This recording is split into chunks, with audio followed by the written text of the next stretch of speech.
Gopi Jana Balava Girivara Dari.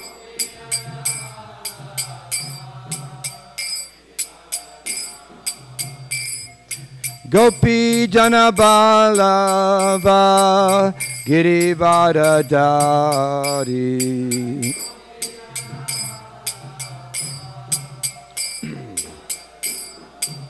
Yashodanandana Vraja Janaranjana. Yashodanandana Vraja Janaranjana. Jamuna Tira Vanachari.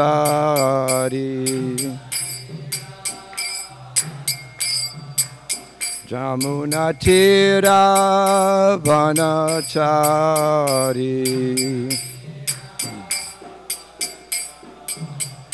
Jaya Radha Madhava Kunja Bihari.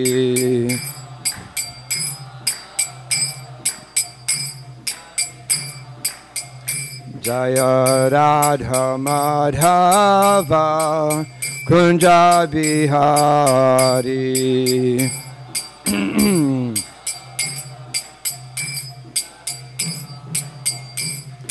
Gopi Jana Balava Girivara Dari.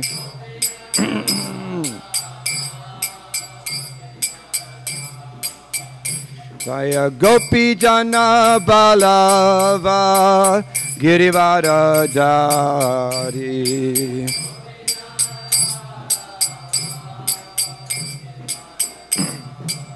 Yashodanandana Vraja Janaranjana. Yashodanandana Vraja Janaranjana. Jamuna Tira Vanachari.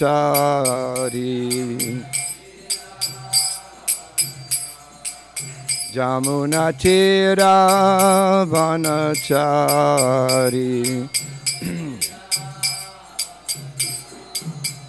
Jaya Prabhupada Jaya Prabhupada Jaya Prabhupada Jaya Prabhupada.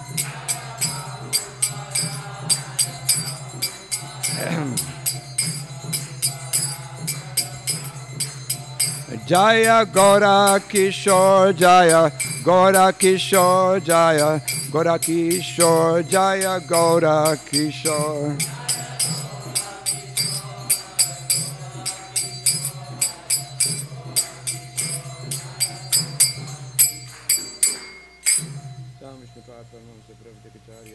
Sri Srimad Divine Grace, Sri Bhaktivedanta Swami Srila Prabhupada Ki Jai.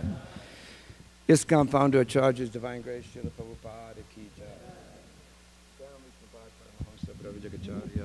Sri Srimad His Divine Grace Srila Bhaktivedanta Swami Maharaj Ki Jai. Namacharya Srila Haridas Thakur Ki Jai. Prem Zagaho Sri Krishna Chaitanya Prabhu Nityananda Sri Advaita Gadadhar Shivasri Gaur Bhaktivedanta Ki Jai. Sri Sri Radha Krishna Gopinath Shamagunadakun Giri Govardhana Ki Jai. Vrindavan Dhamma Ki Jai. Sri Mayapur Navadip Dhamma Ki Jai. Jagannath Puri Dhamma Ki Jai. New Dwarka Dhamma Ki Jai. Jamuna Mai Ki Jai. Ganga Mai Ki Jai. Srimati Tulsi Devi Ki Jai. Srimati Bhakti Devi Ki Jai. Maha Mahotsava, the Disappearance Day of Gaura Kisora Das Babaji Maharaj Ki Jai. All glories to the assembled devotees. All glories to the assembled devotees. All glories to the assembled devotees. All glories to Sri Sri Guru and Gauranga Jai Srila Prabhupada. Maybe that plug's not working. Jai. So, I looked at the Bhagavatam verse for today, and there are no verses. Well, there are verses, but there's only one short purport by Srila Prabhupada, and about 20 or something just reading. So I thought maybe we'd just spend more time here just speaking about Gaura Kisora Das Babaji Maharaj today. And I'm going to read a little bit of a biography on him. And then after that, maybe we can have a little discussion. Something more we can speak about Gaura Kishora Das Babaji Maharaj. Anyway, we'll begin. This is something that I got from the Gaudiya history, ISKCON Desire Tree. I thought it was a pretty nice biography of Gaura Kishora Das Babaji Maharaj, and I don't think we read this or ever before, so not too much, only a few pages, and then we'll do a little bit of discussion. Namo Gaura Kishoraya Shakshat Vairagya Murtaye Vipralamba Rasambode Padambujayate Namaha. So, early life of Gaura Kishora Das Babaji. Paramahamsa Srila Gaura Kishora Das Babaji Maharaj was born in a Vaishya family on the banks of the Padma River in Bagayana village in Faridpur district in Bangladesh. The names of his parents were never known. His given name when he was born was Vamsidas, and he was born sometime in the middle of the 19th century. He's very important in our disciplic succession because he was actually the spiritual master for Srila Bhaktisiddhanta Saraswati Goswami Maharaj. And so, of course, we know that Srila Bhaktisiddhanta Maharaj was the guru for His Divine Grace Srila Prabhupada. So this is very important in the disciplic succession. It says that Vamsidas's parents had him married at an early age according to the custom of the time, but always remained detached from household life. His main interest was always worshipping the Lord. When his wife died, he left and went to Vrindavan, where he took the Paramahamsa Vesha from a Babaji in Vrindavan, who was a disciple of Srila Jagannath Das Babaji Maharaj. And he took the name Gaura Kishora Das Babaji. And after being initiated into the Babaji order, Gaura Kishora Das spent 30 years in Braja Bhumi, engaged in intense religious practice. He also traveled outside of Raja area, and he visited different parts of India, northern India, Bengal. And while in the east, he met many of leading Vaishnavas in Bengal and Orissa at that time. And there were many Babajis, so he had their association. He developed a lot of intense bhajan, chanting of the holy name, in the association of these Babajis. So it goes on to say that in 1893, when the birthplace of Chaitanya Mahaprabhu was inaugurated at Sri Mayapur Yoga Pit, Jagannath Das Babaji Maharaj ordered him to stay in Navadvip. This is where Gaura Kishora remained for the rest of his life. He saw all the residents of Navadvip with transcendental eyes, considering them to be divine beings. He thus accepted Madhukari. Madhukari means he lived by begging. He would go door to door and beg foodstuffs. And if he got anything, he would cook it. And everything he would cook in a rejected clay bowl. It is said that sometimes he would subsist on nothing but Ganges water and mud. It says that he used to take Ganges mud, roll it into like a ball, and then with Ganges water, that would be his meal. Sometimes he would go for long periods without eating, chanting the holy names constantly. He set the standard for those in the renounced order who lived a life of solitary worship, remaining completely independent of others. Mahaprabhu's personal envoy, Srila Bhaktivinoda Thakur, was extremely impressed by Gaura Kishora's extraordinary renunciation. His pure devotion and his attachment to the Lord was unsurpassed. Gaura Kishora Das Babaji would often go to Bhaktivinoda's home in Godrumdvip, Savananda Shukada Kunj, where he would listen to him give readings of the Bhagavat and discuss Vaishnava theology with him. Babaji Maharaj never accepted service from anyone. He constantly chanted the holy name, sometimes counting the names on Tulsi Mala, and at other times by making knots on long strips of an old cloth. His favorite texts were Narottam Thakur's Prarthana and Prema Bhakti Chandrika, which he considered to be his all in all. His renunciation resembled that of Raghunath Das Goswami, and he possessed the same attachment to Krishna. In 1898, Gaura Kisora Das Babaji met Srila Bhaktisiddhanta Saraswati Goswami Thakur for the first time at Swananda Shukad Kunj in Godrum Dweep. Saraswati Thakur was enchanted by Babaji Maharaj's heartfelt emotional kirtan. He wrote the kirtan down and later taught it to his own disciples. It's a very lengthy song, but I'll read some of what it says. It's, quote, "Where is the incarnation of love? Radhe, Radhe. Glories to Radha. Show yourself to me, Radha. Give me back my life. I have become a beggar for you, Radha, and I'm calling you. O Radha, you cavort in Vrindavan. You enchant Krishna's mind. You are chief amongst the 8 Shakis and are the daughter of Vrishabhanu."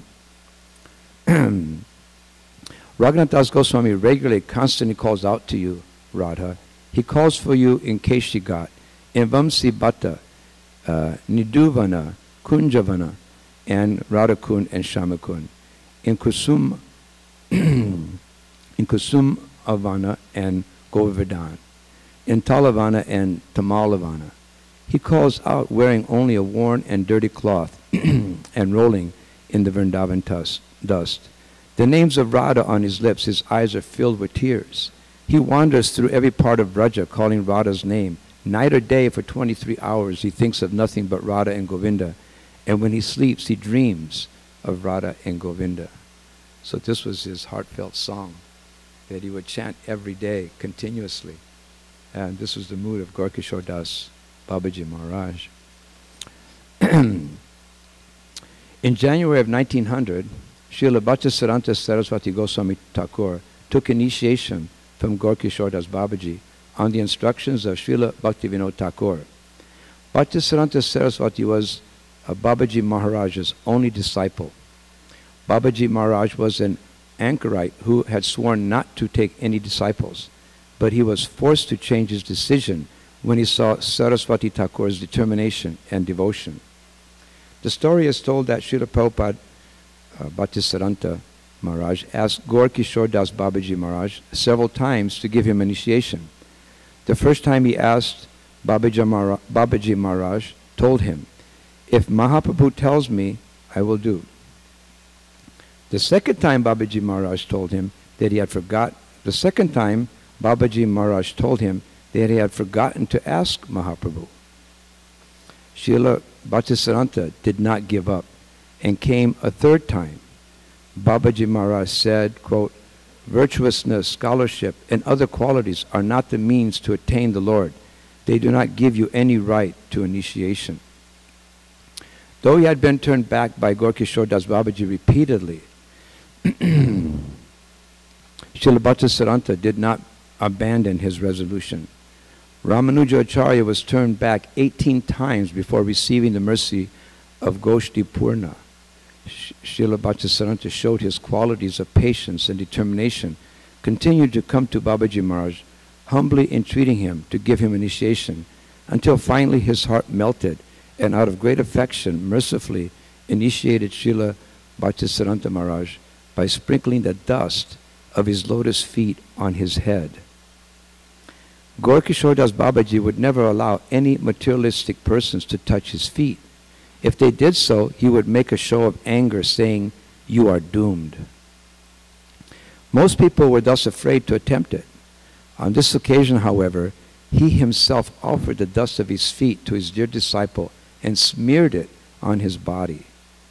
From Srila Bhaktisiddhanta's disciples, it is heard that he was turned back 12 times before Babaji Maharaj became compassionate and initiated him at his 13th request. Others say that it happened on the 4th time. The story remains one of Narottam's initiation by Lokanath Goswami. Unswerving dedication to the Guru is a sign of a disciple. Afterward, Babaji Maharaj, judging Srila Bhaktisiddhanta Maharaj to be eminently qualified for the task, blessed him and ordered him to preach Mahaprabhu's message all around the world. And then Srila Bhaktisiddhanta Maharaj describes his Guru. Srila Bhaktisiddhanta Maharaj wrote the following words about his guru with exemplary humility in order to show the world definitely the path of auspiciousness. Quote, "In order to complete the gaping needs that I felt, I was busily trying to get my hands on everything under the sun. I thought that possessions would fulfill my needs. Over time, I had indeed accumulated a great number of rare possessions, but I was not able to rid myself of the sense of being unfulfilled. I had encountered many personalities who were reputed to be great saints, but saw various lacunae, I can't pronounce that, lacunae I think it is, various lacunae in every one of them, and so was unable to give them any respect. Unfortunately, the supremely merciful Sri Gauranga Mahaprabhu allowed two of his dearest companions to show their kindness to me.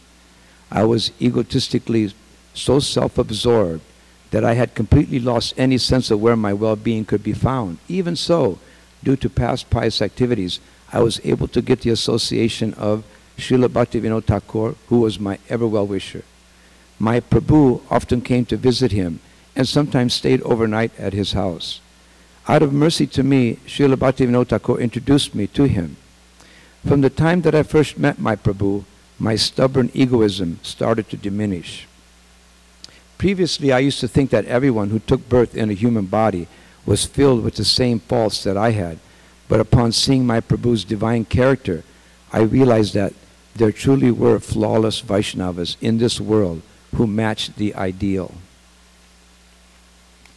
Srila Bhaktisiddhanta further wrote, "Many people who saw Gaura Kishoras Babaji, whether innocent or experienced, young or old, learned or ignorant, or proud of their being advanced devotees, were not able to truly see him. This is the divine power of Krishna's devotees. Hundreds of people came to him seeking help in fulfilling their material desires, and he would give them advice. But this was a kind of deception. There are countless persons who take on the dress of a saintly person and make a show of acting like a saintly person, but on closer analysis are far from the standard.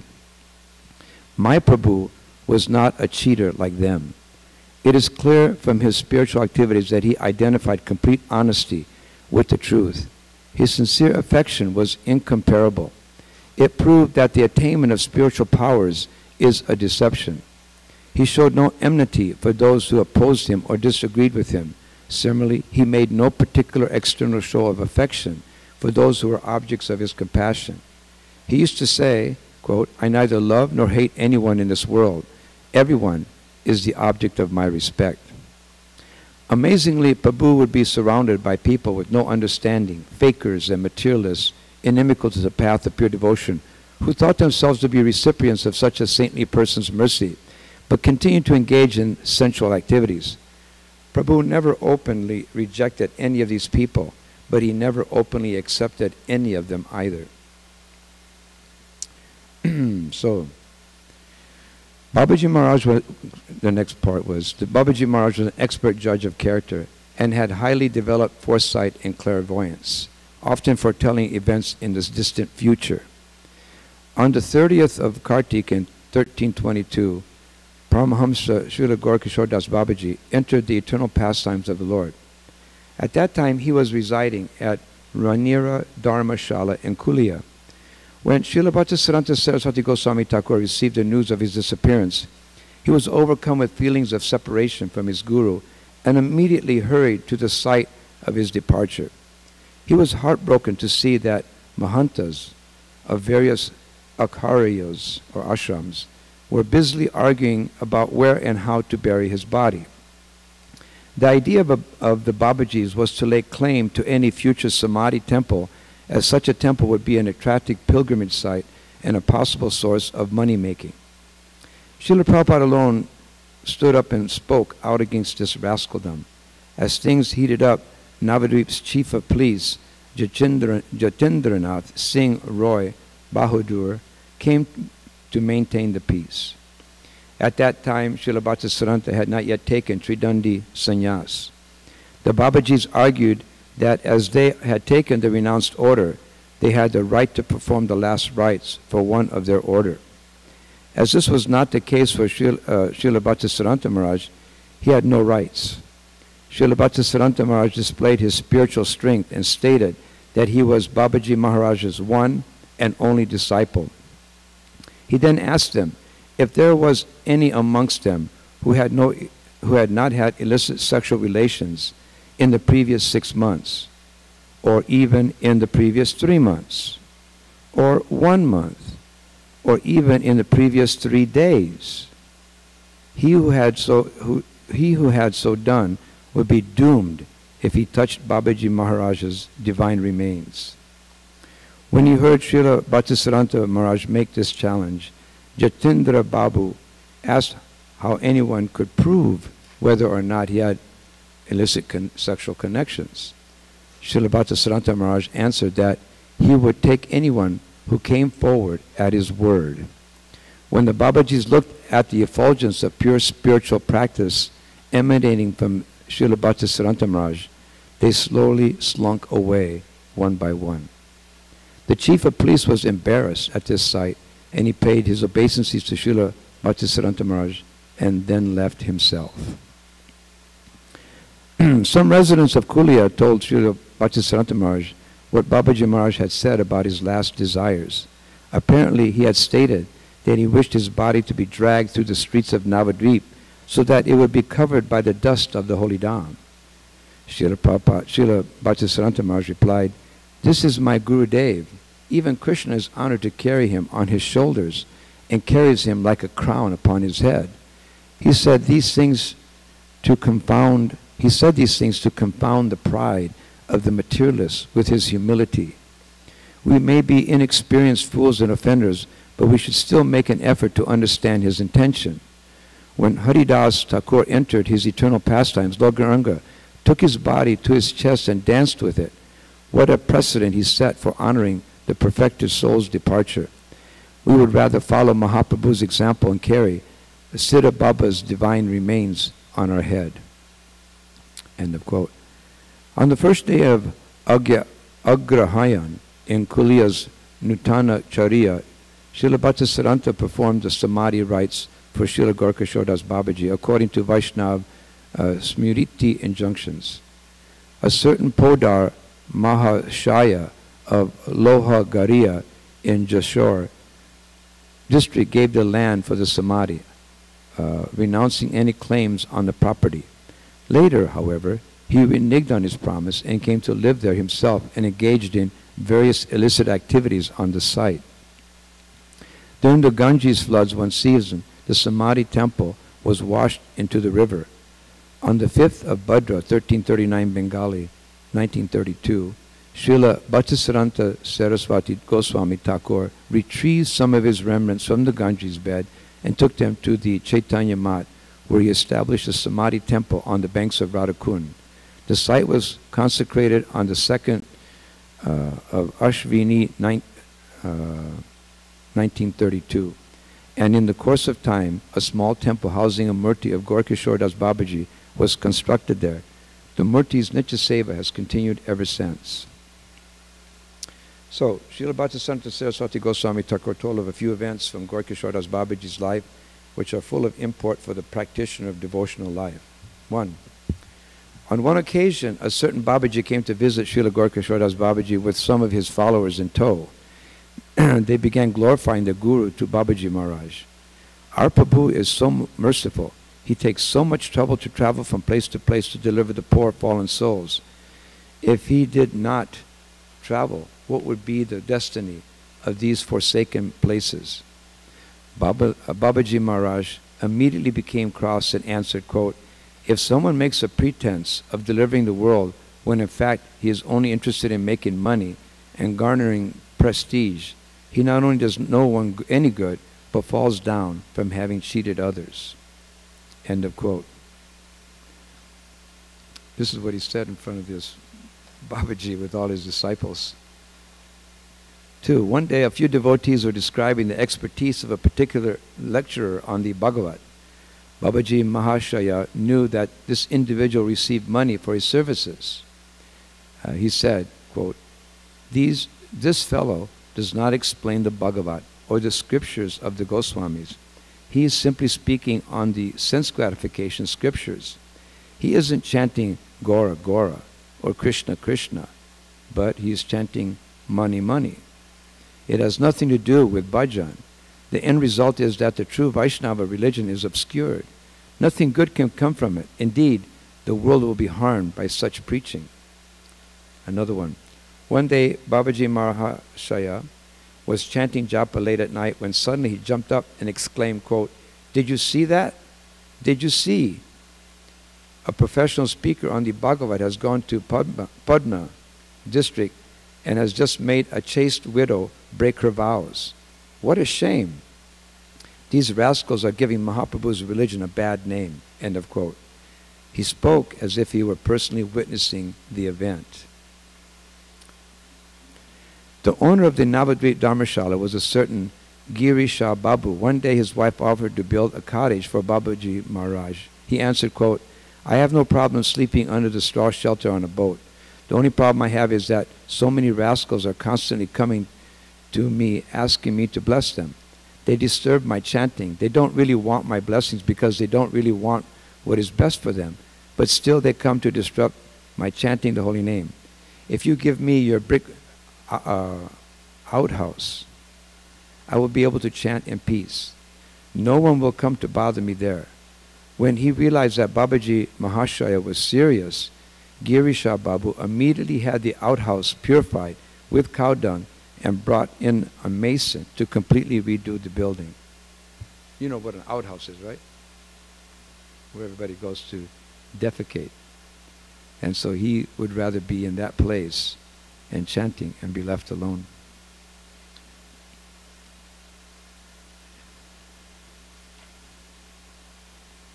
Okay. One day, the Raj of Kusum Bazar, Sri Manindra Chandra Nandi Bahadur, invited Babaji Maharaj to his palatial residence for a Vaishnava assembly. Babaji Mahashaya answered, quote, "If you want my association, leave all your riches and come and live under a bamboo shelter like mine. You won't have to worry about food. I will beg for enough to feed both of us. If I go to stay in your place, it won't be long before I start desiring to enjoy sense gratification.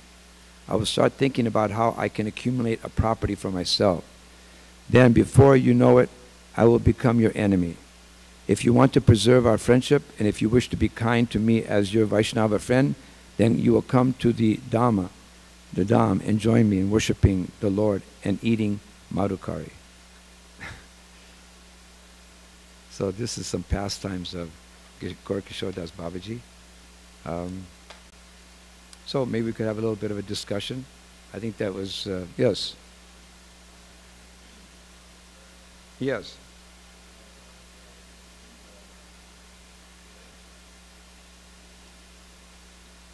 Okay.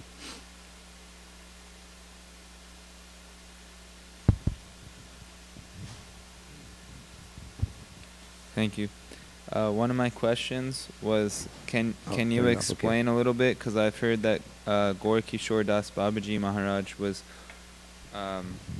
only a Shiksha disciple of Bhaktivinoda Thakur, but he is considered to be in our Sampradaya. So can you explain how that's like how that works out? Well, just like today, you could take Shiksha from Srila Prabhupada. You're initiated by a bona fide guru in ISKCON. But you can also take Shiksha from Srila Prabhupada by studying his instructions in his books and other instructions that Prabhupada gave. So you could take Shiksha. So this is what Gaura Kishore Das Babaji did. He took Shiksha from Srila Bhaktivinoda Thakur by going to him and listening to him preach Krishna consciousness, and that's how he lived. So there's no difference between what you're doing today in your life in Krishna consciousness than what he did. And one other question was, when Srila Bhaktisiddhanta Saraswati Thakur asked the sannyasis about whoever didn't have illicit sex within the past month or past 6 days or 3 days, I was just wondering, is there really that many like bogus sannyasis that they all walked away? Well, at that particular time there was a lot of so-called devotees were taking these initiations and becoming Babajis because it was a way of life. And in the time of Srila Bhaktivinoda Thakur, it was one of his main focuses to actually clean up this illicit activity of so-called bhaktas, so-called devotees of Krishna. And Srila Bhaktisiddhanta Maharaj was also very prominent in ridding India of these particular charlatans. So yes, it wasn't uncommon to have so many of those individuals living as their a sannyasi or a Babaji, and in that way they would make a livelihood. And then it was known that they would actually have a lot of illicit connection with a lot of single women. That would be continuously happening. So yeah, that's what was going on. Even no more than 20 years ago, 25 years ago, we were going to India. There were so many of these kind of individuals that were walking around in a Babaji type attire, just having a loincloth and walking around in Vrindavan. But actually they were doing nothing. They were just old men just coming to Vrindavan to develop a livelihood. But they weren't really there to preach, give Krishna consciousness, and to associate in a Krishna conscious manner. They were just simply using it as a livelihood. And many times you'd see these individuals smoking bidis and drinking tea, smoking bidis, cigarettes, and they'd be walking around in this type of Babaji dress. So in this particular time period, it was very prominent. It was overrun. And so Bhaktivinoda Thakur made it his mission to stop this stuff, along with Srila Bhaktisiddhanta Maharaj. Yes, so there were that many. Anything else? Yes.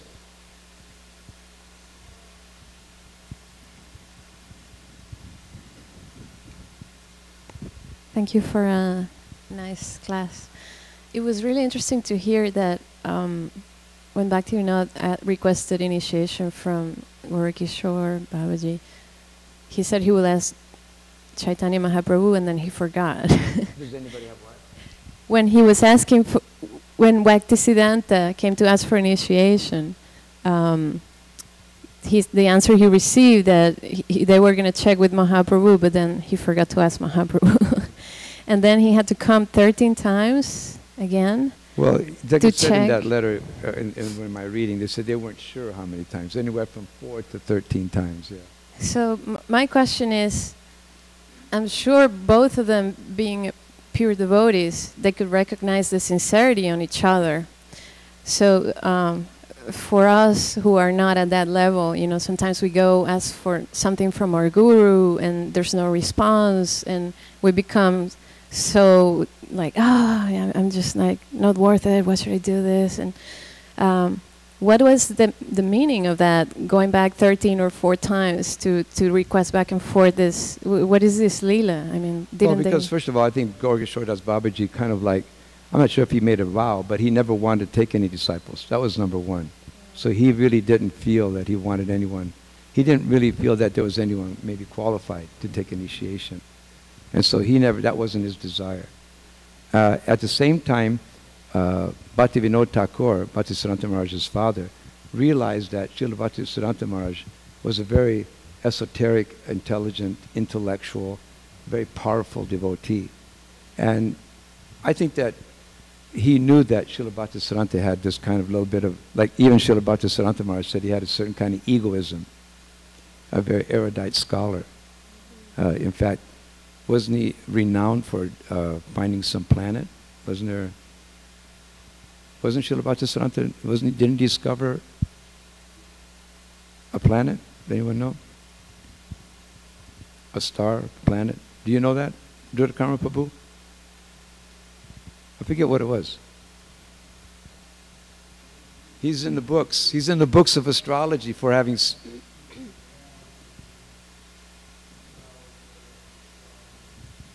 Yeah. I thought I read something too where he was actually, because of that, he actually discovered some star or whatever.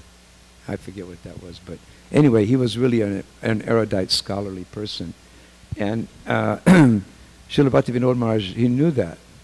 So this is why he ordered him to take initiation from Gaura Kisora Babaji, I think knowing that it would be not easy a thing for him to do. And eventually, even Srila Bhattisiddhanta Maharaj says here that from that association, he realized who he really was, and it humbled him. And when he finally came to that point where he was really humbled, then Gaura Kishora Das Babaji experienced, felt his love, and in that way he gave him that initiation. Now, that's not going to happen in all circumstances, obviously, but the point is that when one is ready to take initiation, one should be very determined to come to that point where we surrender to a bona fide spiritual master. That's really the point, the essence of this, of that pastime, is that regardless of who we are and what our position is, we should be determined to take that initiation from a bona fide spiritual master. And no matter what the circumstances, no matter what it takes, we should go forward and do that. I think that's the real essence of that particular understanding. I mean, really, we should realize, I think, that we're all, we're all knotted up, we're all tied up in this material world, Karma granti. Granti means like a rope. And, karma means our activities. So we're like all bound up by our activities in this material world. Like there's a saying in English, they say hog-tied. You heard this saying, hog-tied? Hog-tied means that you're tied up so heavy you cannot even move. You can't even twitch. You're so tied up. So this is our position. We're tied up by the laws of material nature. We need to have this association of a guru, and we need to hear about individuals such as Gaura Kishora Das Babaji. Because when we hear that, then it gives us an opportunity to question a little bit, about our activities and what we do in life. So, we're trying to enjoy the body, our senses, and we try so hard, but we don't really realize that the body is actually cause of it's like a punishment. Really, you're being punished by a very body that we're trying to utilize for sense gratification. And you realize that punishment more as you get older. When you're young, youthful age, you can push through it. You can push through everything. You don't care. But as you get older, a little bit more mature, you realize that this material body is really a punishment. So, if we come to that point, we question who we are, what we are, where we come from. This is the essence of life.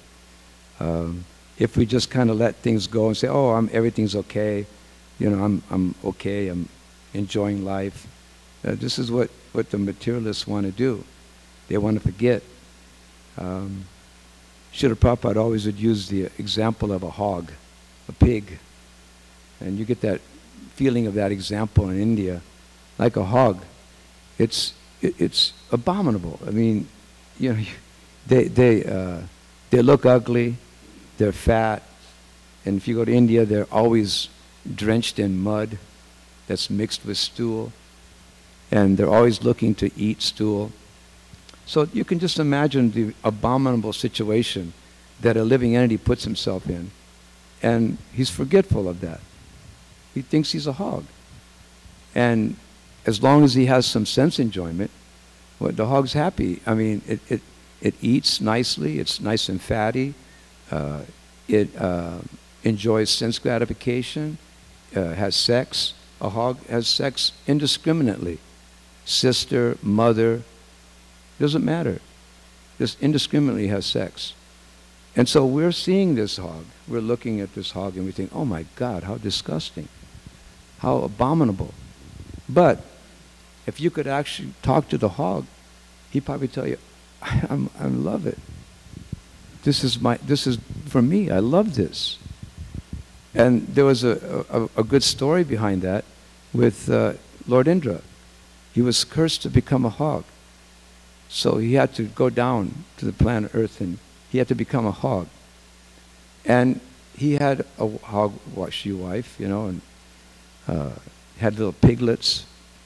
And they were enjoying life. He was actually very happy. And so the heavenly planets, they were becoming disarray. without his leadership. So they came down and visited Lord Indra and tried to explain to him who you are. You're not a pig. You're actually Lord Indra. We need you back up in the heavenly planets to lead us, to have order once again. And he said, no, I'm so happy here with my wife and my piglets and eating stool and laying in mud. Forget it. And the only thing that woke up Lord Indra was that one day he saw the farmer sharpening the axe to kill him and his family. And then he woke up and he realized, oh my God, I'm not a pig. I need to go back. So we see that this consciousness of who we are and where we come from, it's extremely important. And we need to get out of this particular material world, this filthy place. It is actually a very filthy place. If we have the proper consciousness, we'll know that.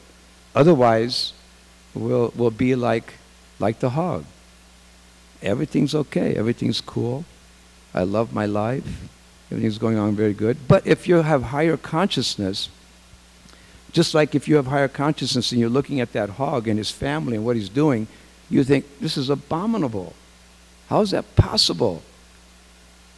So the Krishna conscious philosophy is that we raise our consciousness and then we see the material world for what it is, for what it really is. And only when you have that consciousness can you really start thinking about who you are. Who am I? Where do I come from? And we see that as long as we think, oh, I'm okay, everything's good, I'm happy, this is what we call Maya. This is Maya.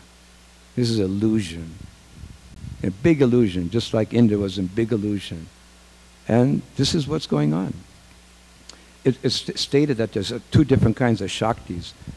Avaranatmika Shakti. It's like an ignorance. The material energy puts an ignorance over the living entity, engulfs him, covers him in this ignorance. And that ignorance is that one thinks, oh, I'm good. Everything's good. Life's cool. Life is very nice. Everything's good. This is a certain kind of Shakti of material energy. And it covers the living entity in complete ignorance. Just like the pig. And then we see there's another one, Prakshipatmika. And this is another Shakti of the material energy which affects a devotee.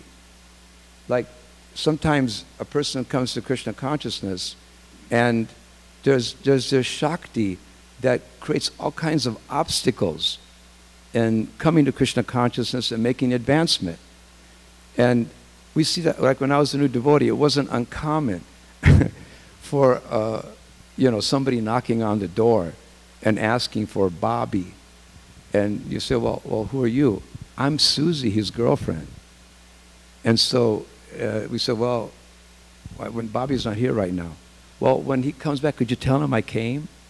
So these are obstacles that are presented by Maya, by illusion. Why? Because she has a thankless task of making sure that whoever comes to this Krishna conscious movement is a sincere soul, a person who's seriously endeavoring to become purified. So it wasn't unusual in the old days for a lot of girlfriends coming, wives, husbands, boyfriends, mother, father, all saying, no, don't do this, you're ruining your life. Yeah, what are you doing? You're going to ruin your life if you stay here in this Krishna conscious movement. And this is a type of Shakti of the material energy. Just like Haridas Thakur. He was tested by Maya Devi herself, personally. She came to stop his sadhana. So we should see that there's a Shakti. There's one that you think you're okay, and another one is like when you try to be sincere, you get tested. And you start thinking, oh, it's too hard. This is way too hard, man. I didn't sign up for this. Too many restrictions. I got to get up that early in the morning? Forget it.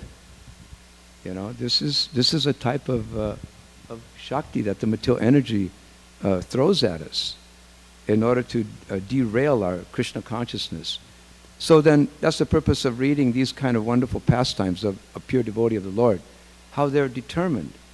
They're not deviated. They're focused on the essence, the execution of Krishna consciousness. And as long as we're, thinking everything's okay, then we're in karma granti.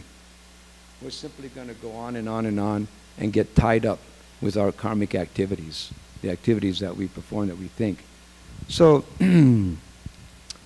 this material energy is very powerful. Daivahi esha gunamayi mamamaya duratyaya. It's insurmountable. It's not that easy to come to a point where you say, oh, I'm going to just ride it through. No. It's very insurmountable. And it's only by the association of a pure devotee of the Lord, like Srila Prabhupada. We read about people like Gaura Kisora, Babaji Maharaj. So, and the material world is simply a place where boy meets girl, girl meets boy. This is what the material world's about. And if you didn't know that, then I'm sorry that I exposed it to you. But that's the material world. This is what it's all about. In any sphere, doesn't matter where it is. It can be an insect. It can be whatever, an animal, a human being, even, for instance, a demigod. Just like we're reading in Bhagavatam for this last chapter that we just were reading. I mean, how many times do you read about counter-cursing, cursing, progeny? This is the material world. And this is why we have to understand that it's not easy, that we're all absorbed in this material life, and that we're all attracted to the same thing. None of us are freed from it. Maybe you think you are, but we're not freed from this. What does it say? It says, Pumsad striya mituni bhavam etam. That we are just simply attracted to sex life. Indra, he was a pig. We see the pigs are doing it. All kinds of animals. And this is our position. We're all attracted by this sex. And this is the most difficult thing to overcome. And so many examples, Prabhupada has spoken about this in so many times. Just like when I was a young man, that there was the hippie movement. And all of us could give up so many things. We gave up our families. Some people that I knew that were my personal friends, they came from very rich families. I mean, super rich. They owned big businesses, and we just left that. We just wanted to become hippies. We didn't care if we bathed. We didn't care if we had a closet of clothes. We didn't care if we worked. We didn't care if we had an education. We just wanted to enjoy. But there's one thing we couldn't give up. Can you guess what that was? Yeah. That's the thing we couldn't give up. Can you imagine we gave up all that stuff, but we couldn't give that up? Until we met Srila Prabhupada. Then it really blew your mind. Because you really thought you were doing everything you already could do. But that, wow. This is really, this is very difficult. So, this is the importance of actually really becoming absorbed in hearing about these pastimes, and also becoming really armed, with how to cut this knot. It's described how you can cut it. Yad anudyasanya yukta. That you have to hear the messages of Krishna. Shushusho Sharadanasya Vasudeva Kataruchi Sanmahatseva Vipya Punya Tirtanam. We have to hear the messages of Krishna from the pure devotee of the Lord. That's the sword. That hearing is the sword that cuts that knot. Knot of karma, that cycle of karma, and that granti, that knot that's so difficult, bound up, hog-tied. Only by this activity of hearing about Krishna and his pure devotees can we cut that knot of material existence. And Prabhupada gave us a formula. There is a formula how to achieve that level. Prabhupada gives you a formula about adau shraddha. One should have appreciation. Prabhupada said from appreciation in Krishna consciousness, you develop faith. If you appreciate devotees and you appreciate Krishna consciousness, your faith is increased. You become very, wow, this is really good. I like this. This is really nice. Just from that activity, like if you meet someone on book distribution and say, oh yeah, I heard about you people. Hey, you guys are really nice. Just that statement alone begins their spiritual life because it shows a little spark of faith in what you're doing out in the street meeting people. Just that little spark is the beginning of that person's spiritual life. And then from this adau shraddha, it comes sadhu sangha, association. Then if they appreciate and they like the devotees, then they say, well, you know, let me go check a temple out. Let me find out. Where's there a temple? So I can get some sadhu sangha, some association of devotees. And by association of a devotee or devotees, then we get bhajana kriya. And what is bhajana kriya? It's service. We want to do some service for Krishna. And we see that that's how people progress. We see a bhakta here. They met a devotee, a book distributor. They appreciated the devotee. They thought, oh, let me get some association. And from association, then they want to do something. They want to serve Krishna. And this is bhajana kriya. And so we see that this is a natural progression. And from that natural progression, the basis of it is to get ruchi. Because people work out there like anything. If you talk to some people out there, they're working 40, 50, 60, 70 hours a week. Why? Because ruchi. They've tasted something. They've tasted sense gratification. They've tasted sex. They've tasted money. They've tasted power.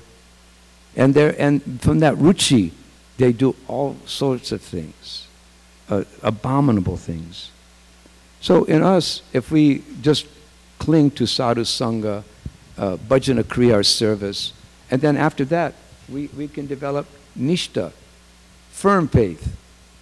Just like if you talk to some of these guys that are, you know, those gurus that enthusiasm, what are they called? And motivational. Yeah, motivational speakers. They've got strong nishta in faith in what they're doing. You know, isn't it? They're locked in. You listen to my, you know, idea, you're going to make $1 million. And if you do it and you say, I did it, you say, do it again. You didn't do it sincerely enough. And then do it again till you get that $1 million or power or whatever you need or want. So this is nishta. So we need that nishta in Krishna consciousness. And when that nishta is firm faith, then it's called ruchi, taste. Then we have a taste. And that's the difference. That's what we want, taste. So if we're having a problem in Krishna consciousness, maybe we need to look up that formula again. Adau shraddha. Maybe go back again to square one and say, wow, I really appreciate the devotees. I appreciate what they're doing.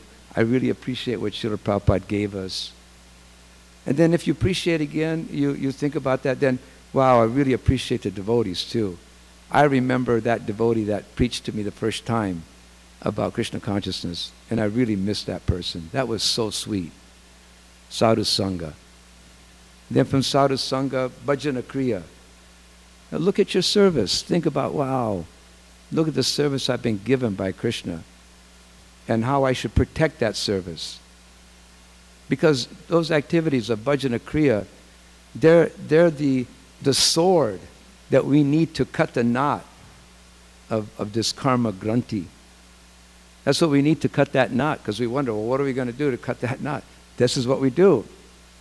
We follow that formula.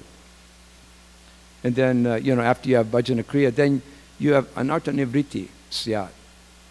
Anartha nivritti is bad habits.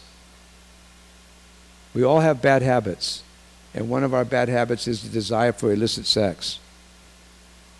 And that desire is deep within the heart. And we can cut that knot by this activity of association of devotees, appreciation, by bhajana kriya, serving. And once you cut those bad habits out, then it's bliss. It's bliss. It's nishta, firm. And then from nishta you have taste. Just like the karmis have taste for material activities, we can develop taste for Krishna conscious activities. So this is why we listen and hear from these great souls. Because hearing is what it's all about. Hearing. This is the most important thing, to hear from them, to hear their message. And that message is like that sword that cuts the knot. This Maha Mantra. Hare Krishna, Krishna Krishna, Hare Hare. Hare Rama, Rama Rama, Hare Hare. I guess I got a little carried away. I'm sorry about that. But is there anything else somebody would like to say? In terms of Babaji Maharaj or anything else? Okay? Okay. Thank you very much. Gaura Kisora Das Babaji Maharaj ki jai.